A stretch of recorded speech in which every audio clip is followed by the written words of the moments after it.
हरे कृष्णा। जगत गुरु शिला प्रभुपाद की जय। शिला प्रभुपाद जी की 125वें व्यास उत्सव पर गुरु गौरांग की प्रसन्नता हेतु भावांजलि समर्प्यामि प्रस्तुत करने जा रहे हैं शिला प्रभुपाद जी की कृष्णमय जीवन यात्रा। अध्याय 2 बीजारोपण। जैसा कि पिछले अध्याय में हमने जाना कि शिला प्रभुपाद बावरी से अब कृष्ण भक्ति का प्रचार करते हुए सेकंड एवेन्यू आ चुके हैं। अब आगे भक्ति वेदांत स्वामी का नया पड़ोस निकटवर्ती बावरी जैसा गया गुजरा ना था। यद्यपि यह निश्चित रूप से अनूठा भी ना था। यातायात की ध्वनि थी। चौराहे से ट्रकों, टैक्सियों तथा प्राइवेट गाड़ियों का तांता भक्ति वेदांत स्वामी के दरवाजे के सामने से गुजरता रहता। सुबह से रात तक कारों की घड़घड़ाहट सुनाई देती रहती और ब्रेक लगने की आवाज़ें, प्रतीक्षा में एक के पीछे एक खड़ी गाड़ियों की होड़ में भी भों का सिलसिला ध्वनि करते इंजन तथा पुनः घड़घड़ाहट सुनाई देने लगती। यातायात अत्यधिक सघन था। 26 सेकंड एवेन्यू पर वास्तव में दो स्टोर फ्रंट थे। उत्तर की ओर वाला सिक्के डालकर कपड़े धोने का धुलाई घर था और दक्षिण की ओर वाले में पहले एक उपहार दुकान थी जो अब खाली थी। अब उस दुकान का केवल मैचलेस गिफ्ट चिन्ह ही शेष बचा था जो थोड़े समय पहले यहाँ से दूसरी जगह चली गई थी।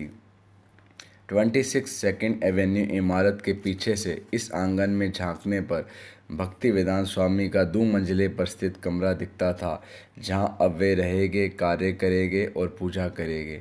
बावरी के अपने दोस्तों की सहायता से उन्होंने अपने नए मकान को साफ कर लिया था और वे वहां रहने लगे थे।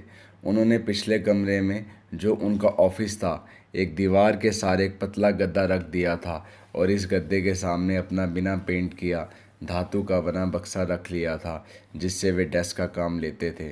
उन्होंने इस डेस्क पर अपना टाइपराइटर रख दिया था और इसकी दोनों ओर अपने कागज़ तथा किताबें रख दी थी। यही उनका कार्यक्षेत्र था।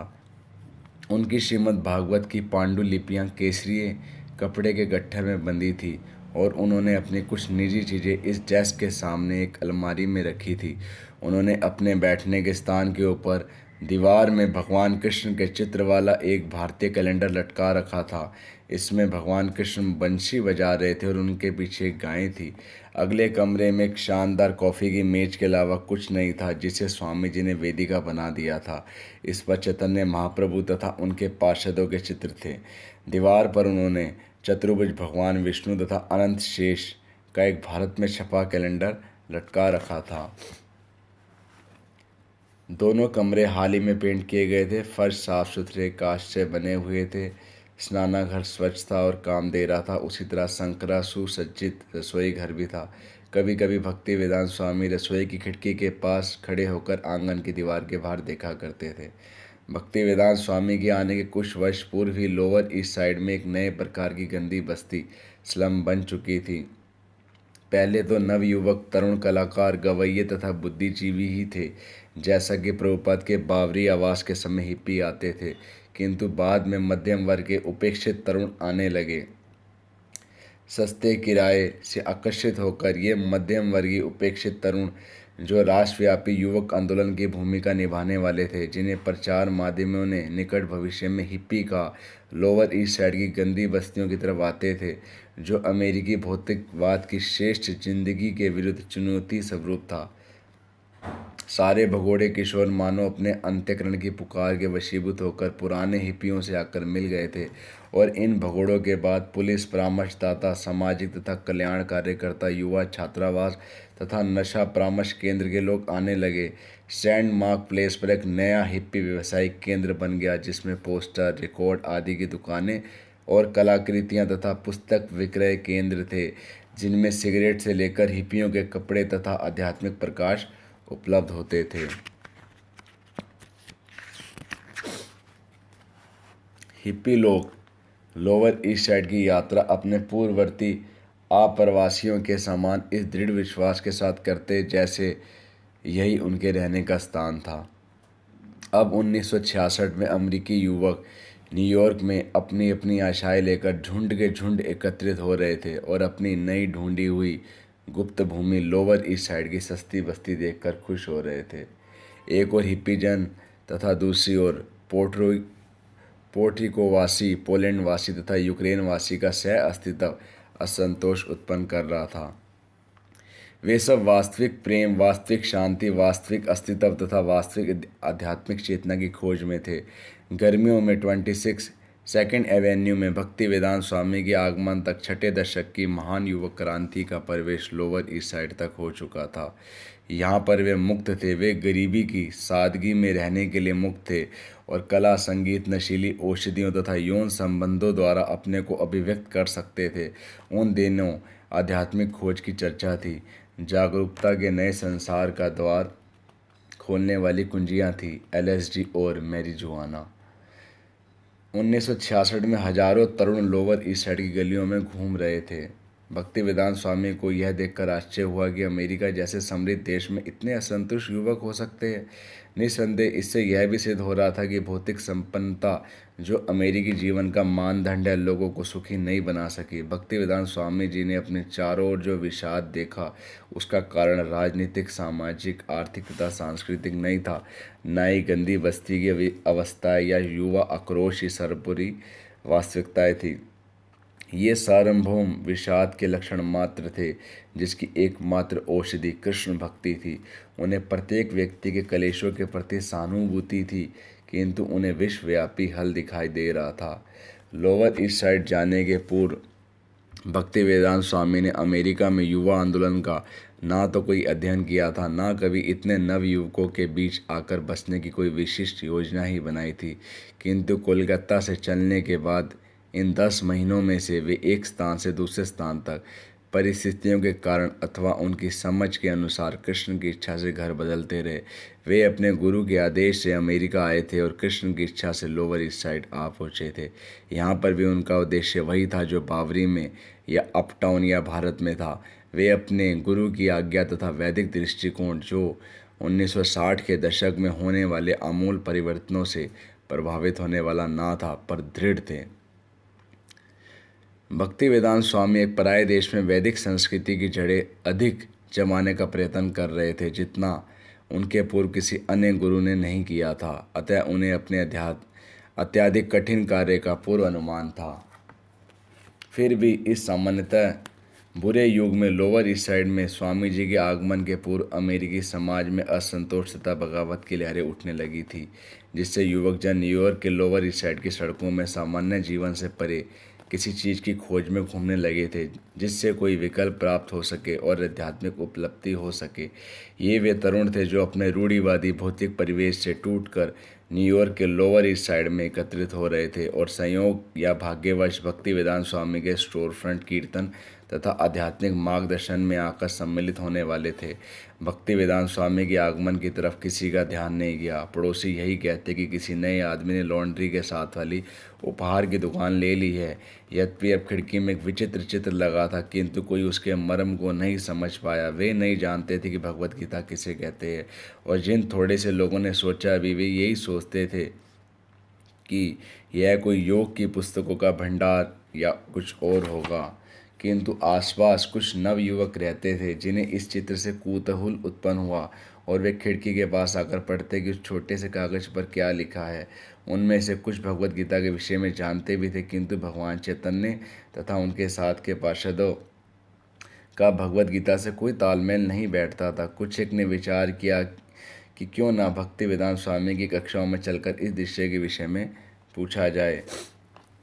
जुलाई मास में एक दिन प्रातःकाल हॉवर्ड हिलर मार्ट स्ट्रीट के अपने निवास स्थान से अत्यंत तेज गति से अपने मित्र के 5th स्ट्रीट स्थित मकान की ओर जा रहे थे, जहां उसे मन शांति मिलने की आशा थी। हॉवर्ड बावरी पार करने के बाद 2nd एवेन्यू के कुछ पहले मैंने स्वामी जी को फुटपाथ पर प्रसन्न मुद्रा में टहलते देखा। वे अपना सिर ऊंचे उठाए थे और उनके हाथ में माला थी। वे मुझे किसी अत्यंत परिचित सिनेमा के सुप्रसिद्ध अभिनेता जैसे लगे। वे मुझे चिर युवा लगे। वे सन्यासी का परंपरागत केसरिया जामा तथा नुकीले पुराने ढंग के सफ़ेद जूते पहने थे। ह्यूस्टन से इधर आने पर वे मुझे अलादीन के चिराग से बाहर आए जिन जैसे लगे। भक्ति वेदांत स्वामी ने हॉवर्ड को देखा और दोनों एक साथ रुक गए। हॉवर्ड के मन में जो पहला प्रश्न उठा उसे उसने पूछा, क्या आप भारत से आए हैं? भक्तिवेदांत स्वामी हंस दिए। हाँ, और तुम हॉवर्ड?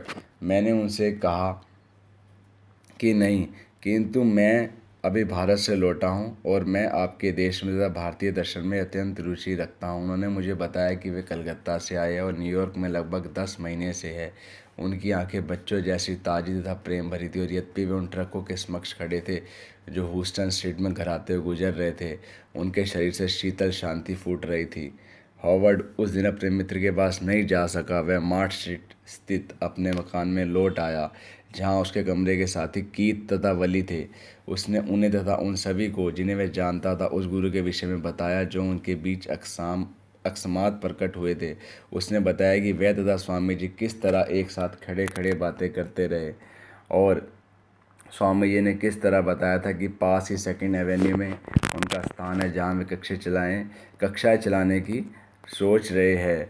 हॉवर्ड, मैं उनके साथ साथ कोने तक गया। उन्होंने फर्स्ट तथा सेकंड स्ट्रीट के बीच एक छोटी स्टोर फ्रंट वाली इमारत दिखलाई जो मोबिल पेट्रोल पंप के साथ लगी हुई थी। यह एक आश्चर्यजनक वस्तुओं की दुकान थी और किसी ने खिड़की के ऊपर मैचलेस गिफ्ट लिख रखा था।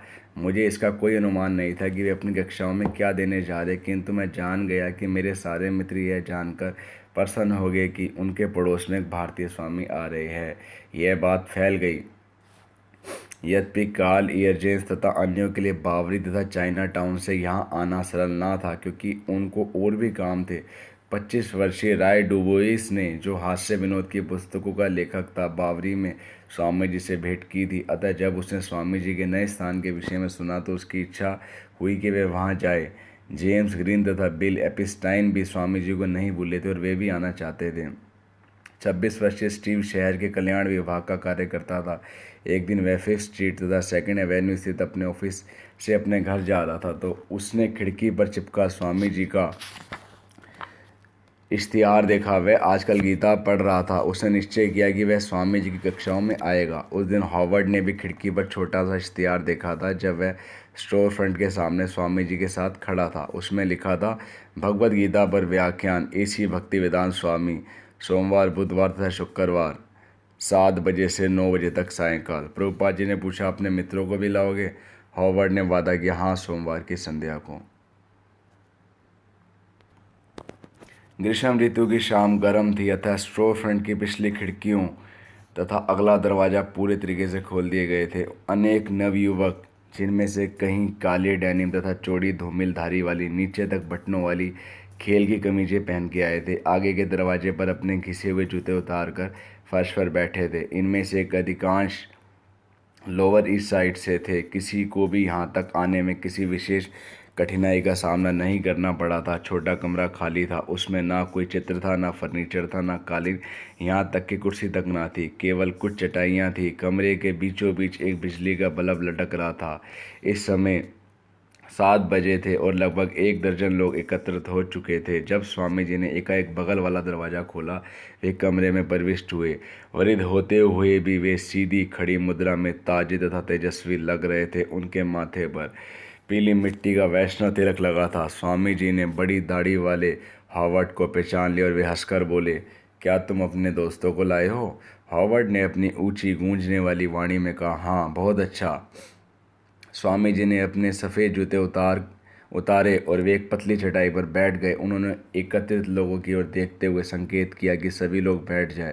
उन्होंने कई जोड़े पीतल के मंजीरे बांट दिए और संक्षेप में ताल का प्रदर्शन किया। 1 2 3। उन्होंने बजाना प्रारंभ कर दिया। बजने की ध्वनि चौंकाने वाली घंटी की आवाज़ थी। उन्होंने गाना शुरू किया, हरे कृष्ण कृष्ण कृष्ण हरे हरे, हरे राम राम राम हरे हरे। अब श्रोताओं की बारी थी। उन्होंने उनसे कीर्तन करने के लिए कहा। कुछ को पहले से पता था, कुछ को धीरे धीरे पता लग गया और कुछ समय के बाद सभी एक साथ कीर्तन करने लगे। कीर्तन अत्यंत सरल एवं स्वाभाविक लग रहा था। यह मधुर था और इससे किसी को कोई क्षति होने वाली ना थी। अपने में यह अभूतपूर्व था। जब भक्तिवेदांत स्वामी सुखद कीर्तन कर रहे थे तो उन्होंने अपने समक्ष के मिश्रित जन समूह को देखा। अब एक नवीन देश में नींव डाल रहे थे। मंजीरे की ध्वनि के साथ ही हरे कृष्ण की ध्वनि तथा प्रतिध्वनि मंत्र का उफान आया और वह संध्या परिपूरित हो गई। एक प्राचीन भारतीय स्वामी पुराना मंत्र गा रहे थे तथा स्टोर फ्रंट युवा अमेरिकी हिप्पियों से भरा था जो उनके साथ गा रहे थे। भक्ति वेदांत स्वामी गाए जा रहे थे और उनका शरीर भाववश कुछ कुछ काँप रहा था। वे बड़े विश्वास के साथ भक्ति में तल्लीन होकर मंत्र की अगवानी कर रहे थे और लोग अनुक्रिया में साथ दे रहे थे। सामने वाली खिड़की तथा खुले दरवाजे की ओर गुजरने वाले अधिकाधिक लोग आकर्षित हो रहे थे। कुछ ताने कस रहे थे किंतु कीर्तन अधिक जोरदार था। कीर्तन की ध्वनि के समक्ष मोटर कारों के हॉर्न भी फीके पड़ रहे थे। इससे पूर्व कभी भी लोअर ईस्ट साइड के मध्य ऐसा कीर्तन नहीं हुआ था जिसमें उनका मार्गदर्शन एक सच्चा स्वामी कर रहा हो। उनके मनों में ईश्वर का साक्षात दर्शन करने और हिंदू उपदेशों की कल्पनाएं तथा चित्र थे। यह अनुमानिक कल्पना कि ईश्वर निर्गुण प्रकाश है जैसी आध्यात्मिक कामनाएं थी। हरे कृष्णा।